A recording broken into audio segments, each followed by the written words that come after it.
Siapa yang belum tahu Algorand? Algorand ini bisa dibilang bukan cuma sekedar proyek biasa di blockchain. Mereka punya misi yang besar buat bawa blockchain itu ke level global. Gimana caranya? Lewat protokol dan perangkat open source mereka. Simpelnya, mereka tuh buka pintu lebar-lebar buat siapa aja yang mau ikutan, tanpa harus ribet izin ke sana-sini. Jadi makin gampang kan kalau lo pada mau join atau pengen bikin project di atas jaringan ini. Nah, kunci keberhasilannya ada di mekanisme konsensus mereka, yang namanya Pure Proof of Stake, atau kita singkat PPOS. Ini artinya pemilik aset punya kesempatan yang adil buat berkontribusi langsung di dalam jaringan. Plus sistem PPOS ini bikin transaksi jadi lebih efisien dan cepet banget. Jadi kita nggak perlu untuk nunggu lama ngevalidasi transaksi. Nah intinya, Algorand punya fokus buat ngatasin masalah-masalah teknis yang kadang bikin ribet di dalam dunia blockchain. Mulai dari desentralisasi, skalabilitas, sampai keamanan. Semuanya diperhatiin secara detail sama mereka. Dan sekarang, sama datang di konten top 5, gue bakal share ke kalian top 5 proyek keren yang dibangun di atas ekosistem Algorand. Let's go. Di koin pertama itu ada TravelX. Buat lo yang suka banget traveling, gue cukup paham kalau nggak ada yang lebih bikin males daripada pesen tiket. Apalagi kalau harganya malah bikin dompet kering atau malah nggak jelas harganya. Terus urusan refundnya juga bikin bete karena super ribet. Tapi chill folks, karena sekarang ada TravelX yang bisa bikin solusi buat kalian semua. Mereka ciptain yang namanya NFT tiket berbasis blockchain. Kalau pakai ini, biaya tiket lo bisa jadi lebih murah karena nggak ada perantara yang neko-neko. Plus informasi tiketnya juga aman dan nggak bisa diganggu gugat. Gak cuma itu aja, lo bisa jual beli tiket juga di sana. Bisa dipakai juga buat refund atau bahkan jadi jaminan. Menurut gue ini paket lengkap sih. Dan TravelX juga punya beberapa solusi lain nih folks. Di antaranya kayak TravelX Wallet buat simpen tiket digital, TravelX Marketplace buat jual beli tiket peer-to-peer, sampai TravelX Data Platform buat mastiin maskapai penerbangan bisa dapetin data penumpangnya dengan proses yang lebih gampang. Dan pastinya lo nggak perlu khawatir karena mereka udah punya banyak mitra maskapai penerbangan dan perusahaan travel di seluruh dunia. Next di koin kedua itu ada Lofty.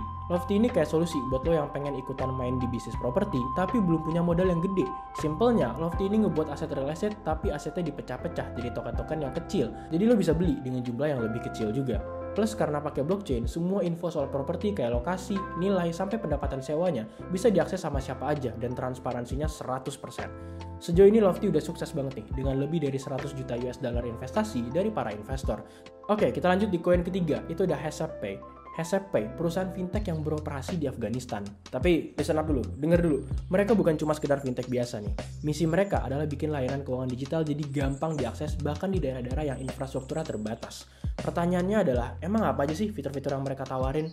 Lewat Hesapay, lo bisa kirim uang ke pengguna lain bahkan tanpa internet. Fitur lainnya, lo juga bisa dengan nyaman dan gak ribet buat beli tiket bus. Karena mereka udah bermitra sama perusahaan transportasi Kuadrat Bus Transport. Jadi lo bisa beli tiket ke 9 provinsi di Afghanistan Utara cuma lewat aplikasi Hesapay aja. Overall, Hesapay benar-benar jadi pahlawan untuk meningkatin akses layanan keuangan digital di Afghanistan dengan ciptain fitur-fitur yang emang sesuai sama kebutuhan masyarakat setempat. Di koin keempat, itu ada Opulos. Opulos itu tuh kayak jembatan buat nyambungin musisi sama fans dengan cara yang benar-benar inovatif. Pertanyaannya adalah, emang gimana caranya? Fans bisa berinvestasi langsung dalam karir musisi favorit mereka pakai token Opul. Lucu sih, nama tokennya Opul. Jadi duit yang terkumpul bakal dipakai buat rekaman musik, tour, atau proyek yang lain. Nah, terus fans bakal dapetin reward atas investasi mereka, kayak royalty streaming, merchandise eksklusif, atau malah kesempatan buat ketemu langsung sama musisi idolanya. Oke lanjut, kita ke koin terakhir, itu ada Fox Finance. Jadi Fox Finance ini adalah platform decentralized finance atau DeFi yang fokus banget buat bawa layanan keuangan ke semua orang, terutama di negara-negara berkembang. Nah, di Fox Finance ini, lo bisa pinjemin aset kripto buat dapetin reward berupa bunga. Ada juga stablecoin-nya, namanya Fox, yang dikaitkan sama USD dan di backup pakai real assets.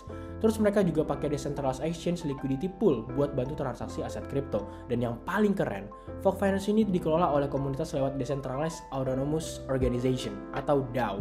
Tapi kayak kebanyakan proyek, pasti ada kelebihan dan ada kekurangan Fox. Nah, jadi kelebihannya apa? Kelebihannya Fox Finance ini memang sengaja dibuat supaya gampang dipakai, bahkan di negara dengan infrastruktur terbatas dengan biaya transaksi yang murah banget. Tapi kekurangannya ya karena masih tahap pengembangan, beberapa fiturnya masih terbatas. Dan tentu aja sebagai platform DeFi, kita perlu aware sama risiko keamanan yang ada di teknologi blockchain. Tapi intinya Fox Finance ini benar-benar jadi inovator di dunia DeFi. Mereka punya potensi besar buat ubah cara orang mengakses layanan keuangan. Jadi itu dia top 5 proyek yang ada di ekosistem Algorand. Lo bisa cek selengkapnya di web CoinFox, siapa tahu salah satu dari proyek-proyeknya bisa jadi pilihan investasi atau malah jadi inspirasi buat lo yang pengen ngebangun sesuatu di ekosistem Algorand. Makasih udah nonton, jangan lupa like, share, dan subscribe. See you in the next video. Bye-bye.